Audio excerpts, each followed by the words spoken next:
ایک مرتبہ حضرت بہلول دانا دریا کے کنارے بیٹھے مٹی کا گھروندا بنا رہے تھے. کیا بنا رہے تھے؟ مٹی کا گھروندا بنا رہے تھے کہ بادشاہ ہارون رشید اپنی بی بی زبیدہ کے ساتھ وہاں سے گزرا. تو ہاں بادشاہ ہارون رشید نے دیکھا تو پوچھا کہ کیا بنا رہے ہو بہلول دانا؟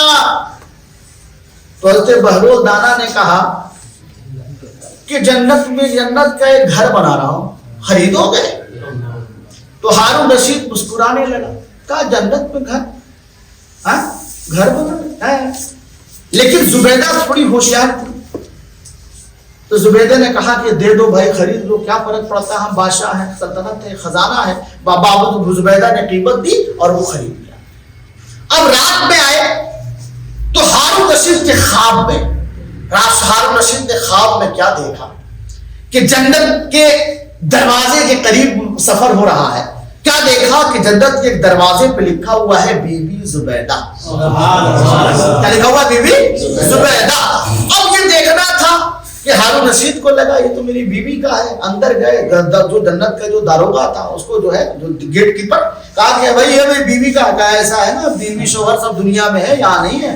یہاں جس کا ہوگا اس کو ملے گا, جہاں جس کا ہوگا اس کو ملے گا. اب ہارون رشید کی آنکھ کھل گئی. اب وہ بڑا پریشان, ارے باپ رے باپ, کیا ہوا بھائی؟ اب تو بھاگے بھاگے بس صبح ہوئی, اب بھاگے بھاگے پھر پہنچے اسی دریا کنارے. ابھی بھی دیکھا کہ بہلول دانا گھر بنا رہے, بہلول دانا گھر بنا رہے ہیں. کل پوچھا تھا کتنے میں دو گے, کہا 5 روپیہ. کتنے میں دو گے؟ 5. میں مثال دے رہا ہوں, کتنے میں؟ 5 روپیہ. آج بھاگے بھاگے گئے بہلول دانا کے پاس, کہا ارے بہلول دانا کیا بنا رہے ہو؟ بنتے سورتے تھوڑا سا سہمے انداز میں کیا بنا رہے ہو؟ کہا جنت میں گھر بنا رہا ہوں. کہا بیچو گے؟ اگر بیچنے کے لیے تو بنا رہا ہوں. کتنے میں بیچو گے؟ کہا 500 روپے میں بیچوں گا. 500 میں بیچوں گا.